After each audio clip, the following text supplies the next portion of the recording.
Hello everyone, welcome to Logic Medico, where we understand the concepts of medicine.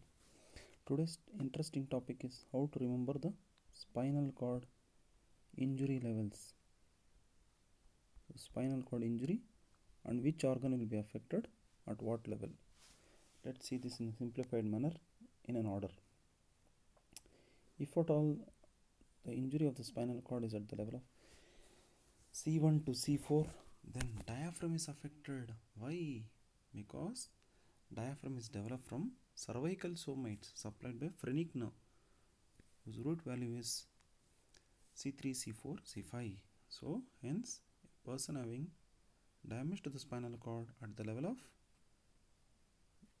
C3, C1 to C4 will have paralysis of diaphragm. Moving on to the next level, between C5 and T1, the person will have upper limb palsy or upper limb paralysis. So why is the upper limb paralysis? Because C5 to T1 becomes brachial plexus, C5, C6, C7, C8 and T1. All these spinal nerves join together to form brachial plexus, which supplies the upper limb. Moving on to the next levels, T2 to T6, if at all the person has got a damage to spinal cord between this level, then there is paralysis of chest muscles, which is the intercostal muscles,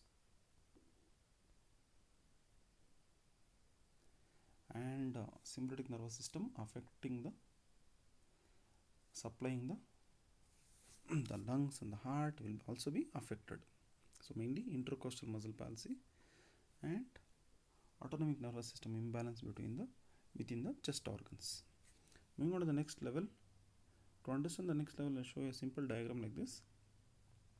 This is our abdomen. So in the abdomen already one zero is there. What is that zero? It's an umbilicus, correct. So umbilicus is supplied by T10 segment of spinal cord. How to write T10? Just now I showed you. Just if you put T1 in front of 0, it will become T10. Now we have to go 3 numbers above, that is 9,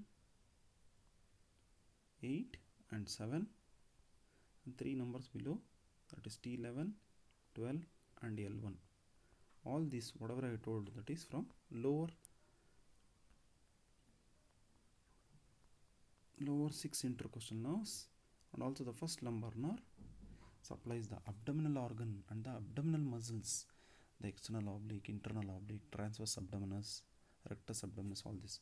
So if at all there is abdominal muscle paralysis, that means injury is there between T7 to T12 and L1 level of the spinal cord, between these levels. Moving on to the next one, if at all the lumbar segments mainly, also the sacral segments S1 and S2, if at all the injury of the spinal cord is there between these levels, then there will be lower limb palsy. Why? Because the lower limb is supplied by lumbosacral plexus. So the lower limb paralysis happens due to damage to spinal cord between L1 to L5 and S1, S2 level.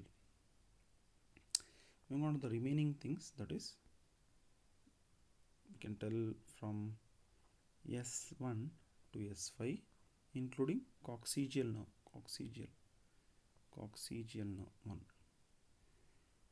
They supply mainly the genital area and the pelvic organs, the urinary bladder and the urethra, rectum, anal canal in both the sexes, the fallopian tube, uterus and vagina in the female, and the male reproductive system, which includes the testis, epididymis, vas deferens, seminal vesicle in male.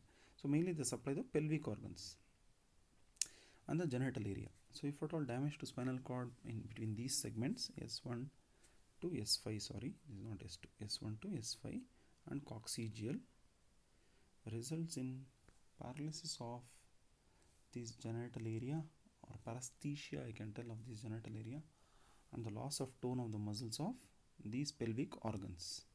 So there will be incontinence of the rectum, incontinence of the urinary bladder,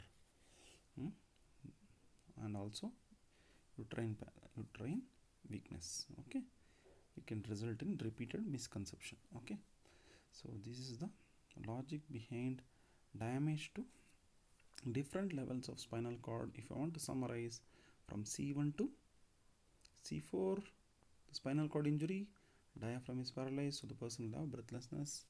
C5 to T1, upper limb paralysis. T2 to T6, intercostal muscle paralysis on the internal organs, heart and lungs are undergone autonomic weakness. And between T7 to T12, as I showed you here in the simplified diagram, supplies the anterior abdominal wall muscles and the abdominal organs. L1 to L5 and S1 S2 becomes lumbosacral plexus to supply lower limb, so damage to this level results in lower limb paralysis. And S1 to S5 including coccygeal supplies pelvic organs and genital area.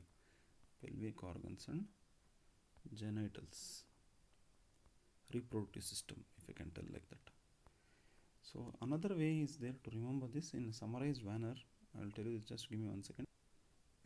So here is the summary of the spinal cord injury. You can make a flowchart like this and stick it on the wall for at least a week, wall or the door of your room wherever you are studying. If you see the spinal region, C1 to C4, the spinal cord injury, the A will be diaphragm. C5 to T1, it is arms or the upper limb mainly. T2 to T6, it's a chest, that is the intercostal muscle. In simplified version I have written, so it becomes easy for you. T7 to T12, abdominal organ, abdominal region. L1 to L5, the legs or the lower limb. S1 to S3, it's a gastrointestinal tract as well as the pelvic organs. I already told you about this. S4, S5 and coccygeal, genital and the pelvic organs again. So what is missing here is lumbosacral plexus. L1 to S3 supplies the entire lower limb. Thank you for watching and learning from Logic Medico. If kindly press the thumbs up icon, it motivates me to do more of such videos. If you're new to our channel, kindly consider subscribing to our channel. Thank you once again. Bye. Good day.